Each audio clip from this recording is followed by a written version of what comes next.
Hola amigos, queremos regresar dentro del blog a una sección que nos gustaba bastante, se trata del Café Lumière. En esta oportunidad voy a estar acompañado de Juan José Beteta y de la película que vamos a hablar es de La Teta Asustada, que se ha estrenado hace pocos días y de la cual Juan José ya ha escrito un largo texto dentro del blog que sería interesante que lo lean antes de que nos vean en esta conversa, ¿no? ¿Qué tal, Juan José? ¿Qué tal te pareció la película? ¿Nos puedes resumir un poco de lo que hemos conversado, lo que has escrito? Sí, bueno, hay varias cosas, ¿no? En realidad, una primera es que esta es una película, en mi opinión, sobre la marginación, la exclusión social, ¿no es cierto?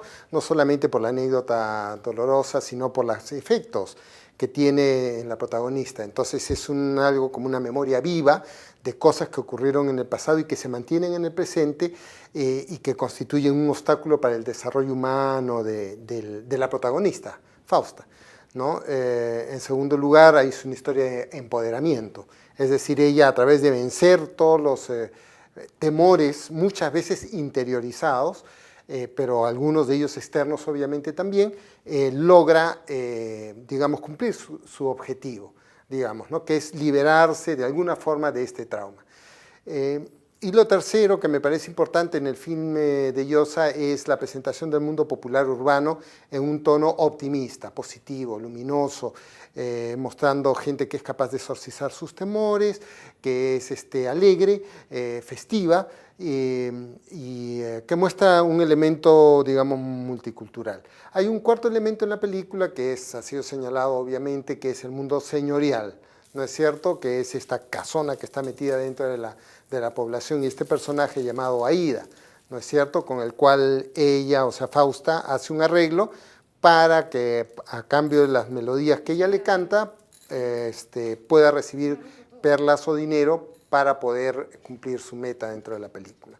Entonces, yo creo que para terminar este resumen, podríamos decir que es una película que hay que verla como una revalorización de los temas del mito, ¿no? Aunque introspectiva, no como en Made in USA, que el mito era externo, acá yo lo veo como una cuestión más bien interna, principalmente de la protagonista, y debemos de verlo también en un contexto mundial, ¿no? Estos temas de exclusión social, el tema de revalorización de raíces étnicas y culturales, es un tema en todo el mundo.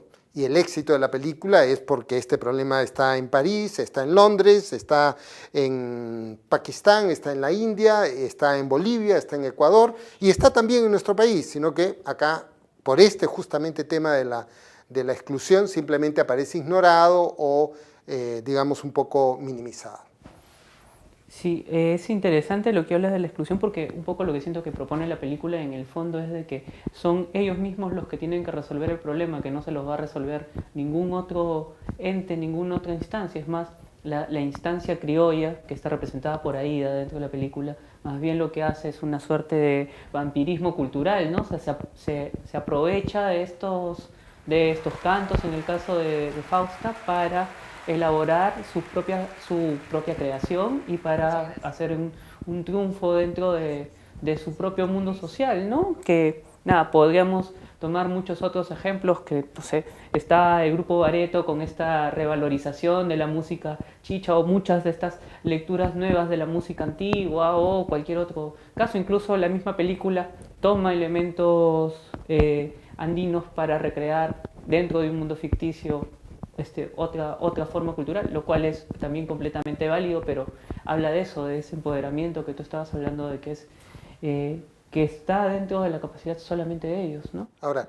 lo que tú dices es importante, ¿por qué? Porque ahí nos introduce la idea de los elementos audiovisuales que caracterizan esta película, que son, uno, la música, digamos, que simboliza ese mundo multicultural, que es la música de los destellos, la cumbia, etcétera, que tiene estas mezclas medias caribeñas y medias andinas, y por otro lado, el mundo puramente de la música andina que crea esta protagonista a través de su canto. Y un elemento muy importante y muy musical es el silencio, ¿no? Y lo que trae como contraparte la sugerencia, muchas cosas no fundamentales, pero importantes de la acción no son dichas nunca, sino aparecen sugeridas.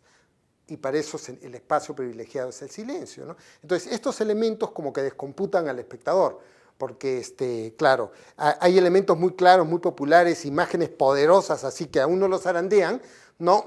Y uno tiene que interpretarlas porque, digamos, hay como un silencio o una sugerencia, ¿no? Sin embargo, se entiende porque el argumento no es complicado, al contrario, es un argumento bastante sencillo, ¿no? Entonces, bueno, me parece que ahí el tema de la música tiene un rol Tú importante. estabas hablando de que tiene muchos elementos populares, pero ¿tú crees que sea una película que al final conecte con el público?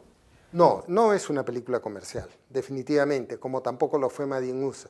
Es una reflexión estética sobre estos temas que estamos conversando, ¿no? A tal punto que incluso, como tú bien lo has dicho, hay una interpretación de cómo el mundo, las élites dominantes, interpretan o se apoderan de la cultura popular y la formatean dentro de determinados márgenes que no son populares, digamos en el sentido de que lo que es los destellos, por ejemplo, ¿no? Entonces, todas son cuestiones intelectuales que nosotros estamos acá elucubrando, pero la gente lo que ve son las imágenes esas media chicha que se ríen un poco, jajaja, y jijiji. ¿Por qué? Porque lo ven en la televisión chicha, perdón, en la televisión de señal abierta acá en Lima, que es una televisión que podríamos decirla achichada, ¿no? Hay una burla permanente de lo popular. No hay una burla permanente de lo popular. Entonces, y la gente está acostumbrada a eso, que se burlen de y se prestan para eso, no por el figuretismo, etcétera, etcétera, ¿no? Entonces, ese elemento kitsch, etcétera, está presente en la película. Pero es interesante que toques lo de elemento kitsch porque, no sé, se me viene a la cabeza películas como las de Almodóvar, donde hay elementos kitsch, pero que no están tan saturados como en la película. Yo siento que en las fiestas populares de la película están todos los elementos, digamos, guachafos, la guachafería está puesta toda junta en demasiados elementos a la vez, ¿no? Y que quizás eso le quite cierto verismo, ¿no? No verosimilitud, ¿no? Sino un acercamiento a la realidad, que ya es una apuesta también personal, ¿no? De la directora, es una apuesta de arte, además con toda la investigación que haya podido tener, ¿no? Y por otro lado me parece también interesante lo que estás diciendo sobre la televisión que nos ha cocinado ciertos códigos que deben de corresponder con lo chicha, ¿no? En ese sentido, yo creo que la película sirve para reconocer qué tan nuestro acercamiento a este otro mundo, ¿no? O sea, la gente se va a incomodar con esto de acuerdo a cómo lo haya podido percibir, ya sea directamente o a través de la televisión, de los medios, ¿no? Y eso es un punto para poder conversar, es un punto a favor de la película, ¿no? Claro, el tema ahí es, yo pienso que ella utiliza ese tipo de elementos kitsch, etcétera, para compensar y contraponer absolutamente al mundo hermético de la protagonista y el mundo del mito que ella representa todo el tiempo, o gran parte del tiempo, ¿no es cierto? Entonces se necesita ese contrapeso que además es luminoso, abierto, a plena luz, etcétera, por la relativa oscuridad y penumbra y silencio en el cual transcurre el otro nivel. Y en segundo lugar, yo creo que es importante esto porque, por ejemplo, choca un poco ver ese mundo kitsch, esa burla, etcétera, etcétera, pero en Dioses, que es la película de José Méndez, hay también una visión de lo kitsch que puede ser la clase alta, de lo guachafa que puede ser, y hay una, digamos, una visión caricaturizada, ¿no?, de ese sector. Sin embargo, digamos que eso choca o no choca. O sea, los ricos sí pueden ser guachafos, kitsch, etcétera, y los pobres no.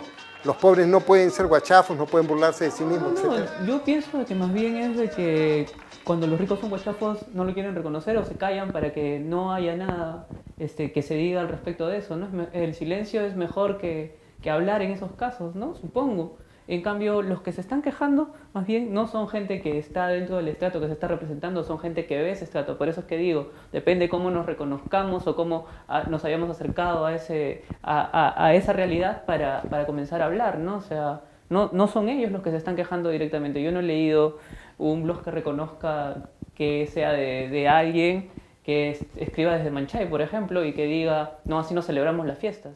Tú mandaste por correo un artículo que yo también había visto en la lista de Cinema Perú de un historiador sobre Manchay, muy interesante el artículo.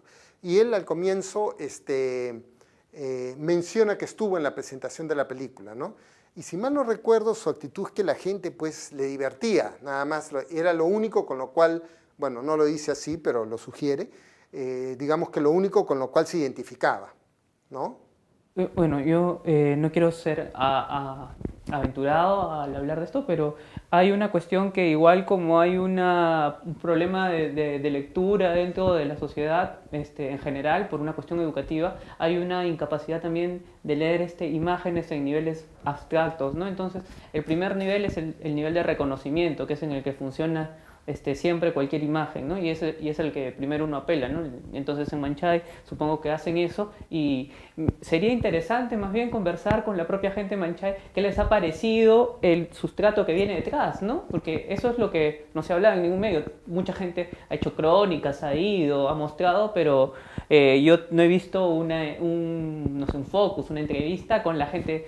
¿Qué le pareció la película más allá de sí, sale mi cuadra, sale mi vecina, ¿no? Eso sería interesante porque siento de que la capacidad de análisis de la gente no se está poniendo a prueba tampoco en esto, ¿no? No se está apelando a que ellos también digan algo, ¿no? Que es un poco, se está quejando gente, pero no son ellos, ¿no? O sea, es gente que ve de afuera también, ¿no? Ahora, hay una cosa que me pareció impresionante y que también podría marcar, creo yo, un distanciamiento con el público, ¿no? Que es esto que conversábamos hace un momento de la idea del mito como algo individual, ¿no? O sea, el mito puede ser individual o social, según Jung, y es sobre todo, o puede ser muy fuertemente, digamos, individual. Entonces, ¿cuál es el punto? Que la cita aquella que coloqué en mi reseña crítica está extractada de un libro, que fue su último libro, en el cual él hace su autobiografía. Pero su autobiografía no es la autobiografía convencional de los hechos públicos de su vida, sino la autobiografía de su inconsciente, planteado en esos términos, ¿de acuerdo? Entonces no es una biografía común y corriente. En esta película yo siento algo muy parecido, incluso más radical, que es que acá conocemos a Fausta, no por lo que dice, porque dice muy poco ella, ¿no es cierto? O sea, sus interacciones son muy limitadas por el temor, el trauma que se explica, sino que lo que se muestra todo el tiempo es su inconsciente, o sea, su trauma, ¿no? Y cómo eso está relacionado, y ella lo resuelve desde un punto de vista del mito, ¿no es cierto?, de las raíces tradicionales. Y me parece que eso, la mayoría de gente no lo va a ver así, lo va a ver como una persona media rara, media aislada, claro, tiene lógica porque está asustada, ¿no es cierto? Y quisiera terminar esta parte simplemente volviendo a un punto que acabamos de tocar hace un momento, que ella logra este empoderamiento basándose en sus propias raíces culturales, pero nunca se ve al Estado como alguien que la apoye. Ella no tiene apoyos en su red social, tiene al jardinero, que es un apoyo muy importante, ¿no es cierto? Incluso en cierta medida, ella consigue las perlas, no directamente de las manos de Aída, pero tiene al menos la oportunidad de conseguirlo. Hasta con Aída consigue algo. Pero el Estado no, el único representante es el médico que la atiende, claro, muy cortés, pero él de frente dice, no existe esta enfermedad de la teta asustada, esto no existe, ¿no? Tú tienes que hacer este tratamiento, etcétera, etcétera. Ella no acepta el tratamiento, ella en realidad lo rechaza y prefiere resolverlo primero en sus propios términos culturales y solo al final toma la decisión, ¿no es cierto? Entonces, ahí me parece que hay un elemento de cierto desafío, no tan claro, es cierto, ¿no? Pero cierta autonomía, ¿no es cierto? Cierta independencia del Estado y el Estado no como alguien que necesariamente apoye a este tipo de mujeres que padecieron estos problemas, ¿no es cierto? Entonces, eso me parece que debe mencionarse. Sí, pero bueno, complementando lo que tú estás diciendo, creo que también es un poco la familia la que la obliga a desprenderse de sus propios miedos, porque es el tío lúcido que le dice o entierras a tu madre o yo la entierro porque no quiero muertos en mi matrimonio de mi hija y todo esto. Entonces es un poco de que la sociedad o su grupo también, o su familia la empuja a desprenderse de estos males, ¿no? Al final es una cosa muy individual, ¿no? O sea, al final es un poco que propone, cada individuo tiene que bailar con su pañuelo para, no va a haber otra manera de librarnos de estos males que nos aquejan y que arrastramos por los temas sociales por los que hemos pasado como colectividad, digamos, ¿no? Así es, yo también concuerdo contigo. Yo creo que es una película en general maravillosa, yo la he disfrutado mucho, aunque comprendo de que no es una película para todos los gustos, y es también un poco polémica por algunas de las cositas que hemos acá citado, que seguramente mucha gente o algunos no comparten, y realmente yo la recomendaría de todas formas a cualquier persona. Igualmente merece verse, yo siento que es muy superior a Main Musa y pues nada, que la vaya a ver la gente y nada, seguimos conversando en otro Café Lumiar. Ok, Ah, nos vemos. nos vemos.